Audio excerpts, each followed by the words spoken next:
Yesus, ya, kita lihat bahwa yang pertama tadi kita kembali lagi ulang, ya, bahwa Tuhan mau kita menjadi domba yang berkenan kepada Dia. Jadi untuk menjadi domba yang berkenan kepadanya, kita harus mengenal Sang Gembala. Nah, saya lihat di sini, saudara, kita lihat. Pastinya ada alasan mengapa Tuhan mengumpamakan saudara dan saya, umatnya, menjadi gambarannya itu dipakai domba. Kan kita pasti bertanya-tanya, kenapa sih? Kan ada perumpamaan lain gitu. Kan kita, Tuhan bisa pakai gambaran lain gitu. Tapi kenapa Tuhan itu suka pakai gambaran-gambaran? Kenapa nggak dijadikan kita itu, jemaat Tuhan itu gambarannya itu, lambangnya itu serigala mungkin, ya, atau mungkin jemaat Tuhan itu dilambangkan sebagai singa mungkin. Sehingga ayatnya adalah, aku mengutus kamu seperti singa di antara serigala. Ah, itu saudara. Tapi kenapa ayat ini seolah-olah mengumpamakan jemaat itu adalah domba? Ada apa saudara di balik domba itu? Mengapa Tuhan memilih dan membuat sebuah, ya, analogi bagi saudara dan saya sebagai jemaat itu adalah domba yang dipakai? Kita lihat ini saudara. Nah, yang pertama kita lihat, kenapa domba yang dipilih untuk menggambarkan jemaat? Ya, lambang daripada jemaat itu domba. Karena yang pertama, domba itu suka mengikuti yang lain. Jadi domba suka mengikuti domba yang lain. Seakan mereka itu buta, saudara. Saya bacakan Yesaya 53 ayat 6. Ya, saya bacakan Yesaya 53 ayat 6, bunyinya demikian. Kita sekalian sesat seperti domba. Masing-masing kita mengambil jalannya sendiri, tetapi Tuhan telah menimpakan kepadanya kejahatan kita sekalian. Dikatakan bahwa kita seperti domba yang sesat. Ternyata Bapak Ibu Saudara, domba itu mudah sekali tersesat. Karena domba itu dia tidak bisa lepas daripada apa? Kawanan. Ya, tidak bisa lepas dari kawanan. Jadi domba itu kalau dia asik sendiri, dia makan rumput sendiri, sementara kawanan sudah jalan, dia akan hilang arah. Dia akan bingung mau kemana dan mudah sekali tersesat. Kenapa diumpamakan domba yang mudah tersesat? Kenapa kita diumpamakan seperti domba, jemaat saudara? Karena memang betul saudara, jemaat itu sangat mudah sekali tersesat. Ya, sangat mudah. Ajaran sesat dan segala macam membuat setiap orang itu mudah sekali tersesat, saudara. Mudah sekali imannya teromang-ambing. Itulah domba. Ketika dia asik sendiri, dia akan ketinggalan. Karena domba itu seringkali terlihat seperti buta. Dia tidak bisa lepas dari kawanan. Demikian juga kita, saudara. Kita ini adalah makhluk sosial. Ada yang bisa hidup tanpa media sosial. Saudara, saya percaya mungkin saudara lebih mudah ketinggalan dompet di rumah daripada ketinggalan HP. Benar? Ya kan? Mungkin saudara lebih mudah ketinggalan tas saudara di rumah daripada saudara ketinggalan HP. Betul nggak saudara? Karena kan Pak Pendeta, dompet saya ada di HP gitu. Jadi kalau mau bayar kan pakai QR. Dompet ketinggalan kan nggak jadi masalah. Tapi jangan HP yang ketinggalan. Apalagi saudara, orang tidak bisa lepas akhir zaman ini dengan apa? Gadget. Karena dia butuh informasi. Kalau dia sudah di kampung yang tidak ada lagi sinyal, maka dia kayak orang gila atau stres, saudara. Kenapa? Karena dia kurang lebih mirip seperti domba. Dia akan terputus daripada kelompoknya, maka dia akan tersesat. Demikian juga manusia makhluk sosial ini, saudara. Jadi istilah alegori yang dipakai untuk itu tepat sekali, domba, saudara ya. Kemudian yang kedua, domba itu kenapa dipilih menggambarkan umat atau jemaat?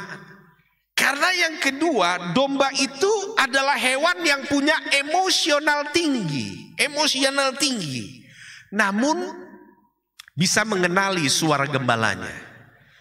Jadi domba itu, saudara, dikatakan hewan emosional. Saudara pernah dengar istilah adu domba? Pernah ada istilah adu kambing? Kan tidak. Kenapa kambing nggak diadu? Karena memang kambing nggak bisa diadu, saudara. Kambing nggak suka baku tanduk sebenarnya. Ya. Kalau kambing ditanduk yang satu lari gitu. Tapi kalau domba enggak. Begitu yang satu mau nantang nanduk, yang satu juga ikut tanduk. Nah itu, domba itu, saudara, mudah terpancing emosinya. Jadi kalau kita digambarkan umat Tuhan, gereja Tuhan, digambarkan sebagai domba, itu nggak salah, saudara. Karena memang secara kebiasaan kita mudah sekali tersulut emosi.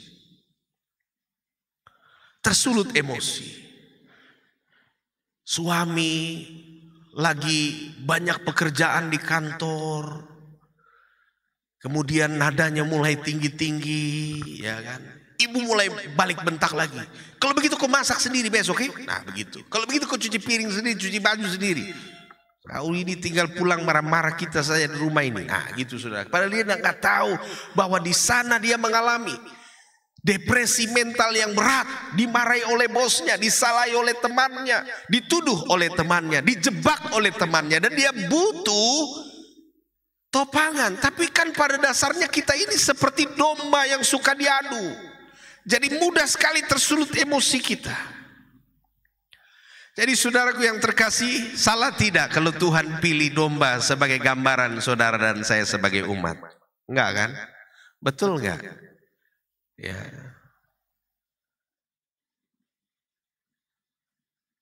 Kalau singa kan beda lagi, saudara. Tipe singa itu tipe yang diam dan menunggu. Ya, tapi kalau domba tidak. Domba itu dia menjadi pengikut yang setia, tapi juga mudah emosi. Kalau diajak tarung, dia akan bertarung, saudara. Tapi ada satu yang menarik dari domba. Domba itu suka mendengar hanya satu suara sang gembalanya yang biasa memberinya makan. Yohanes 10 ayat 27 saya akan bacakan. Domba-dombaku mendengarkan suaraku dan aku mengenal mereka, dan mereka mengikut aku. Bapak Ibu saudaraku yang terkasih di dalam Kristus, di Timur Tengah ya, ada sebuah cerita yang luar biasa ketika mereka dari Tur datang ke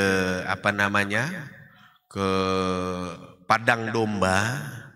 Kemudian sang pemilik domba atau gembala domba itu menyuruh ya wisatawan yang datang untuk melihat domba-domba itu, saudara, mulai disuruh, coba panggil domba itu, panggil domba-dombanya. Begitu dipanggil domba-dombanya dengan istilah panggilan yang biasa sang gembala itu panggil, mereka asik saja. Mereka dengar tapi mereka asik saja. Makan, sibuk sendiri gitu ya. Tapi begitu dicoba 2-3 orang, tidak ada yang bergerak. Semua asik sendiri, tapi begitu sang gembala mulai memanggil dengan panggilan yang sering dipanggil, langsung semua menoleh ke arah suara itu. Dan kemudian satu suara kunci dipanggil datang, semua mulai berbondong-bondong dari radius beberapa puluh meter pun mereka datang kembali mendekat kepada sang gembala. Kelebihan domba itu saudara, mereka tahu siapa gembalanya. Ya, kita orang Kristen ini saudara, gembala kita Yesus.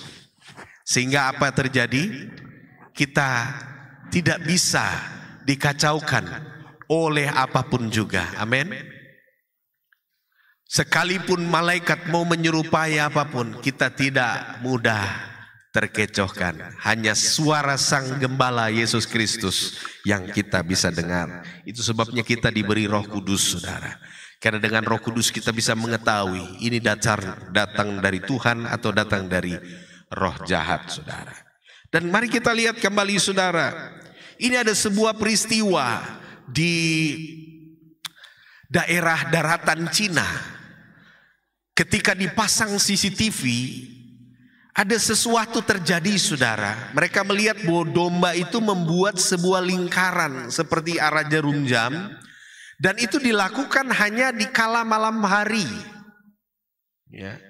Di kala malam hari, domba-domba ini pas dipasang CCTV, siang biasa aja mereka. Tapi di kala malam hari, di daratan Cina dipasang CCTV. Dan terlihat bahwa domba itu sedang membuat sebuah lingkaran seperti arah jarum jam dan itu berputar terus-menerus sepanjang malam. Domba itu, saudara, hewan emosional. Ketika dia merasa terganggu, terusik, terancam, mereka akan bergerak membuat sebuah lingkaran yang tidak bisa ditembus oleh kawanan serigala atau pemangsa lainnya. Ini dikerjakan oleh domba setiap malamnya, Bapak Ibu Saudara. Setelah pemilik peternakan melihat CCTV, mereka heran. Ternyata domba itu setiap malam di daratan Cina, ya, itu ternyata membuat sebuah lingkaran yang melindungi ancaman. Ketika mereka merasa ada hawa ancaman, domba akan membuat lingkaran kayak doa keliling, saudara, ya. Jadi domba juga ternyata berdoa keliling untuk memagari. Ya, sehingga pergerakan domba yang memutar mengelilingi seperti arah jarum jam ini membuat pemangsa takut. Ya, terlihat mereka sedang berjaga-jaga sehingga pemangsa tidak bisa menerobos. Itu terjadi setiap malam ternyata, saudara, ya. Oke, yang kedua, yang ketiga sekarang.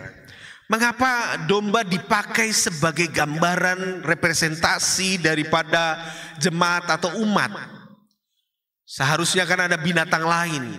Kenapa enggak dipakai biawak gitu, ya? Buaya gitu.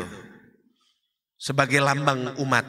Tapi kenapa dipakai domba? Itu kan ada sesuatu yang menarik dari domba ini. Karena yang ketiga, domba itu punya ciri khas mudah puas.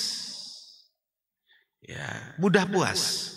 Mudah puas, tetapi juga kita akan lihat Mazmur 23 ayat 1 sampai dengan ayat yang kedua, saya bacakan. Mazmur Daud, Tuhan adalah gembalaku, takkan kekurangan aku. Ia membaringkan aku di padang rumput yang berumput hijau. Ia membimbing aku ke air yang tenang. Jadi saudara, Daud menggambarkan bahwa karena dia pengembala domba, dia umpamakan dirinya adalah domba. Domba itu, saudara, ketika dibawa jalan sama sang gembala, kalau nggak dituntun, nggak diarahkan, kalau dia haus, air kotor sekalipun dia akan minum. Maka dari itu Daud itu memberikan sebuah catatan dan referensi. Ia menuntun aku ke air yang tenang. Itu artinya Daud menggambarkan bahwa domba itu nggak bisa dibiarin sendiri, saudara. Karena kalau dibiarin sendiri apa aja dia halibes. Mau air kotor kek, mau peceren kek, air apapun dia nggak peduli. Dia akan minum dan dia kalau sudah rasa hausnya terbayarkan, dia puas dengan apa yang dia dapat dari air kotor itu. Makanya butuh penggembalaan. Digembalakan oleh sang gembala supaya dia nggak salah memilih daripada air minum kotor yang dia akan minum. Jadi Bapak Ibu Saudara, kalau Allah merepresentasikan saudara dan saya itu bagai domba, berarti kita tuh nggak boleh sembarangan, saudara, dengan hidup. Kita perlu dituntun oleh doa, firman, dan perenungan firman. Kita perlu dituntun oleh khotbah dan khotbah dan khotbah. Kenapa? Karena tanpa khotbah dan khotbah kita tuh nggak bisa memilih mana yang baik dan benar. Betul nggak Bapak Ibu Saudara? Orang yang jarang ke gereja dan beribadah kepada Tuhan, coba lihat hidupnya, sembarangan aja. Apa saja diambil, yang nggak penting juga diambil. Penyesalan tinggal menjadi bagian mereka. Hal yang sebenarnya tidak perlu diambil. Kita tuh kayak domba tersesat, saudara. Kita mudah puas. Yang lebih jeleknya lagi, domba itu mudah puas tapi juga mudah bosan. Betul enggak, saudara? Domba tuh mudah bosan, saudara. Mudah sekali untuk bosan. Ya. Tapi kalau dia sudah mengalami masalah besar, baru dia kembali kepada Sang Gembala. Jadi saudara yang terkasih, kita jangan menjadi domba yang tersesat dan terhilang. Jadilah domba yang mau selalu dituntun. Karena saya percaya Tuhan menuntun kita itu banyak caranya, saudara. Kadangkala dia menuntun kita dengan sakit. Kadangkala dia menuntun kita sama masalah. Supaya apa? Supaya kita tuh nggak jatuh lagi dengan masalah yang sama. Tapi kadang-kadang pada dasarnya kita domba, saudara ya. Suka sekali mudah terjatuh dengan lubang yang sama. Dengan jebakan yang sama. Tapi mari kita punya Sang Gembala, dia akan selamatkan kita, saudara. Kita ini pasti ditolong oleh Tuhan. Sekali lagi yang keempat kita lihat. Domba itu, saudara, digambarkan umat karena domba itu dirancang untuk tidak membawa beban. Sekali lagi, saudara, kenapa saudara dan saya nggak digambarkan seperti seekor keledai atau seekor kuda? Ya. Kenapa gambaran umat itu dipakai gambarannya domba, bukan keledai? Keledai itu kuat angkat barang. Unta gitu ya, bisa kuat angkat barang. Kuda bisa berlari dengan cepat. Tapi saudara digambarkan sebagai domba. Karena domba itu, saudara, dirancang untuk tidak membawa beban. Apa artinya? Yesus pernah bilang, Matius 9 ayat 36. Melihat orang banyak itu tergeraklah hati Yesus oleh belas kasihan kepada mereka karena mereka lelah dan terlantar seperti domba yang tak bergembala. Domba itu mudah lelah, gak bisa pikul beban. Domba dirancang bukan alat transportasi. Saudara dan saya, kalau ada yang masih pikul beban hari ini, engkau dirancang bukan untuk pikul beban. Yesuslah yang mengambil alih untuk memikul beban saudara dan saya di atas kayu salib. Dia memikul dosa kita, memikul beban kita, supaya saudara dan saya nggak terus-terus bawa pikul beban. Ingat, domba tidak dirancang sebagai alat transportasi yang memikul beban. Tapi ada banyak umat di akhir zaman lebih suka simpan beban sendiri. Sembunyi mati sampai sudah infus lingkar, baru dia terbuka. Betul apa betul? Ya kan? Sekali lagi, lewat khutbah dan perenungan, umat adalah domba. Itu saudara dan saya diajarkan. Saudara dan saya tidak dirancangkan, tidak didesain oleh Tuhan untuk mengangkat beban. Apapun yang kau punya beban dalam hidupmu, belajarlah untuk terbuka dengan orang-orang yang tepat, terlebih khusus dengan hamba Tuhan dan pelayanan, supaya saudara didoakan. Coba saudara lihat orang-orang yang pendiam, lebih cepat stres atau dia lebih cepat gila dibanding dengan orang yang suka jadi kalau dia ada masalah dia cerita kiri kanan. Tapi dia sehat, saudara. Memang orang banyak benci dia, pendeta. Dia tidak hanya cerita dia pemasalah, orang pemasalah juga ada cerita, Pak Pendeta. Ada orang itu di sini kah? Tidak ada ya, di luar sana banyak. Intinya saudaraku yang terkasih di dalam Kristus, kalau kita suka terbuka, memang ada plus minusnya. Terbuka untuk diri sendiri itu bagus, tapi jangan terbuka orang pemasalah. Ya toh? Jangan. Kita harus bersatu, saudara.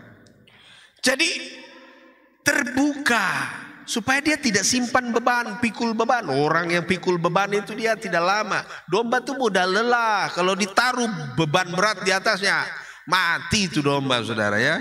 Dia tidak dirancang sama sekali waktu Tuhan ciptakan domba. Tidak dirancang untuk pikul beban. Dia bulu saja berat, saudara. Masa dia suruh pikul beban lagi, ya toh? Begitu. Jadi saudaraku yang terkasih di dalam Kristus, jangan pikul beban sendiri. Sama-sama bilang, sama kanan kiri bilang begini, jangan kau pikul beban sendiri. Amin. Nanti kau nanti kau binasa gitu. Kau harus terbuka gitu. Amin. Oke, kita lihat yang terakhir. Domba itu berharga. Di sana dikatakan, kita baca, akulah gembala yang baik. Yohanes 10 ayat 11. Gembala yang baik memberikan nyawanya bagi domba-dombanya. Kenapa Yesus harus berikan nyawanya bagi domba-dombanya? Karena domba-dombanya itu berharga. Di zaman Tuhan Yesus, domba-domba itu sangat berharga, saudara. Seperti apakah berharganya domba? Karena domba itu susunya diminum. Jadi susu yang memberikan kesegaran ketika minum, kekuatan. Tapi susu juga bisa dijadikan yogurt. Susu juga dibusukkan lagi jadi keju. Kemudian apa lagi, saudara? Dagingnya dimakan, kulitnya jadi alat musik, gendang dan sebagainya. Bulunya jadi pakaian, tulangnya jadi seluling.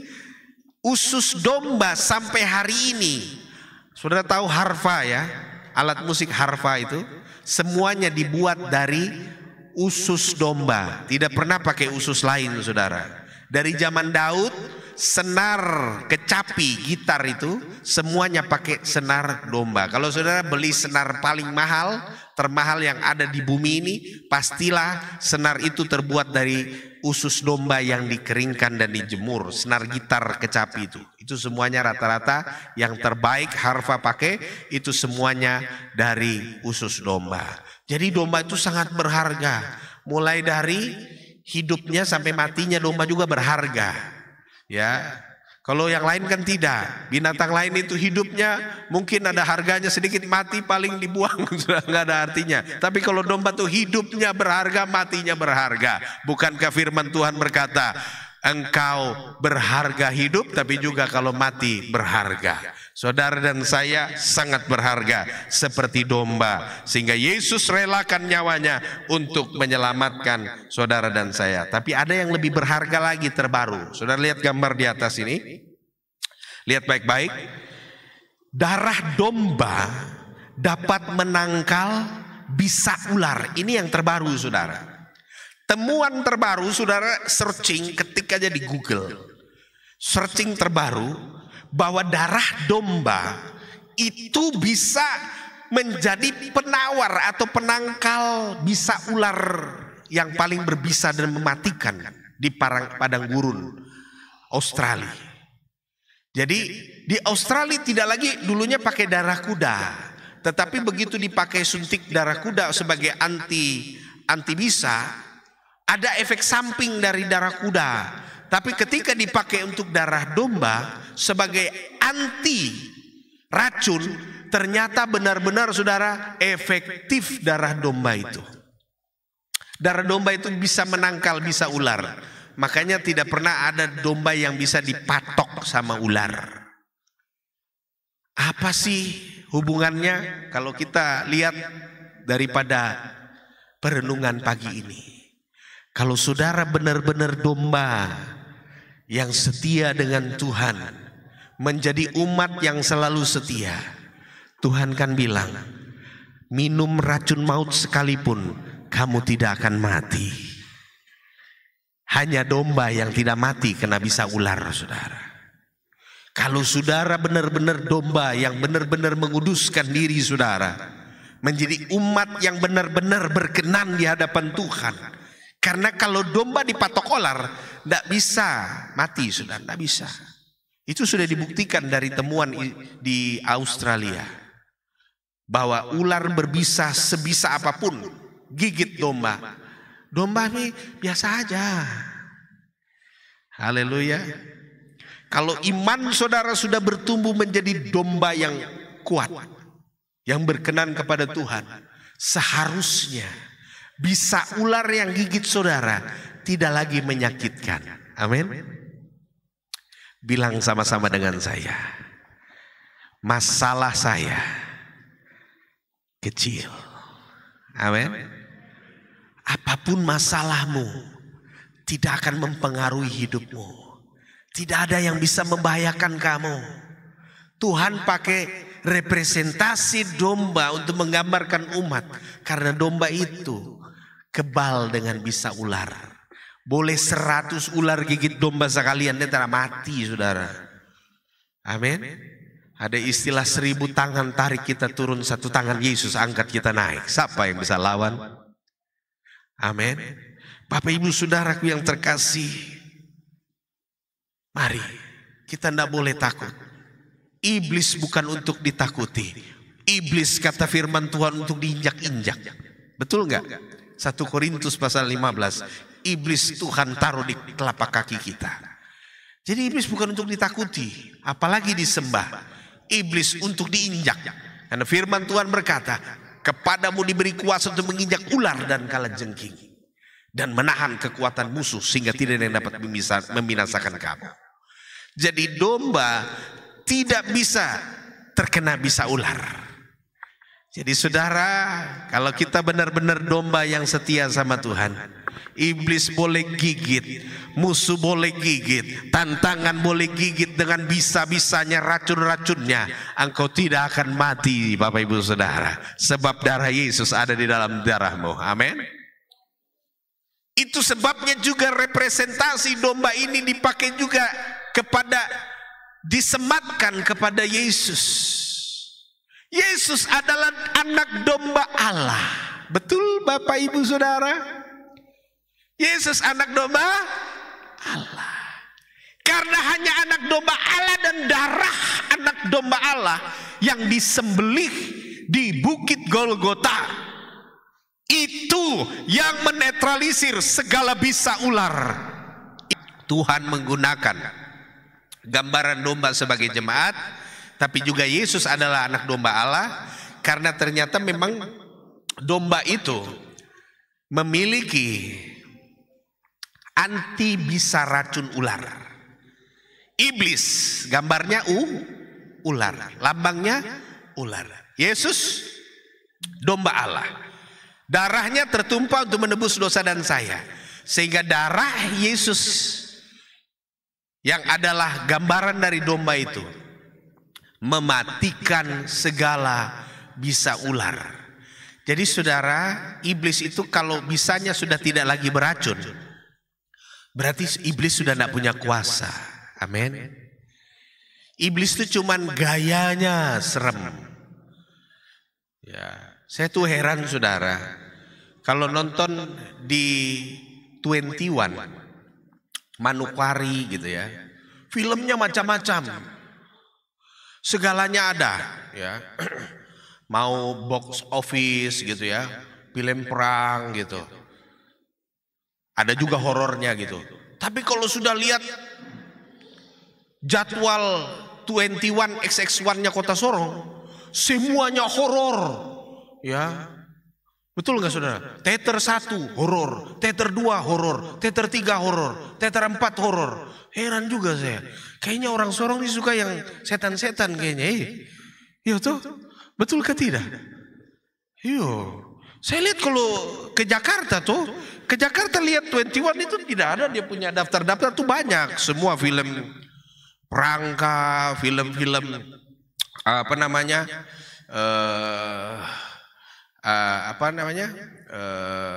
luar angkasa begitu. Tapi kalau sudah lihat jadwal Sorong, ya kan, macam-macam saudara. Ya. desa penari gitu. Wih, seram saudara. Suster ngesot gitu kan. Wih, ngeri saudara. Jadi jangan saudara. Ini yang saya heran. Harusnya kita domba. Ya, jangan cari yang mistis-mistis saudara. Iblis harusnya kita injak-injak, bukan kita bikin ya sukai supaya nanti malam tertidur mulai takut. Ya kan? Sehingga mama buka pintu malam-malam, dia bilang gitu kan, stres saudara ya. Jangan saudara, makanya hindari film-film mistis gitu. Lagi malam-malam mau pergi ke toilet ya kan, cari air minum, tiba-tiba ada gelas goyang sendiri, seret, langsung berteriak saudara. Karena apa? Habis nonton film-film seram saudara. Ingat baik-baik saudara, domba sudah mengalahkan ular. Jangan kita terjebak dengan ular itu. Ular tuh boleh menampilkan seramnya ular, menakutkannya ular, tapi ingat bisanya sudah dinetralisir dengan darah domba, yaitu darah Yesus Kristus Tuhan. Dan kalau saudara adalah domba yang benar-benar, saya percaya iblis tidak akan berkuasa lagi terhadap tubuh daging kita. Iblis boleh menakut-nakuti, tapi tidak berkuasa untuk menjatuhkan dan menghancurkan saudara dan saya. Oke, next. Saya akan lihat dalam penutup Bapak Ibu Saudara, bahwa jika kita diumpamakan sebagai domba itu berarti ada maksud Tuhan. Apa maksud Tuhan? Yang pertama, janganlah kita menjadi domba yang mudah tersesat dan tidak digembalakan. Jadi kekristenan menggambarkan kita domba itu artinya karena mudah tersesat. Dan karena mudah tersesat, jangan pernah jauh-jauh dari gereja dan pelayanan dan persekutuan. Sebab hanya lewat pemberitaan firman Tuhan dan lewat doa-doa dan penggembalaan sang hamba Tuhan, maka saudara akan menjadi domba yang benar-benar terarah, terukur, teruji, dan juga bisa sampai ke tujuan akhir, destinasi yang saudara harapkan nantinya. Kemudian yang kedua, bahwa marilah kita selalu dikuatkan dengan mendengar suara sang gembala kita, yaitu Yesus Kristus Tuhan. Karena saya percaya gembala-gembala dunia ini yang adalah pendeta hamba Tuhan dan pastor saudara akan terus menuntun saudara untuk membimbing saudara untuk menemukan sang juru selamat Yesus Kristus Tuhan, sehingga dengan menemukan sang juru selamat saudara mendengar suaranya lewat firman dan pemberitaan. Kemudian yang ketiga, jangan pernah merasa cepat puas. Karena orang yang cepat puas pasti mudah bosan. Kemudian yang keempat, kita dirancang bukan untuk memikul beban. Kita tidak dirancang untuk memikul beban sendiri. Kita nggak boleh simpan sendiri. Nanti kita gila, saudara. Nanti kita stres, kita depresi, sakit jiwa dan kejiwaan, dan mengalami yang namanya kesehatan mental. Kemudian yang kelima, sadari kita berharga di mata Tuhan, dan dalam diri kita ada nilai Tuhan yang Tuhan taruh dalam hidup kita.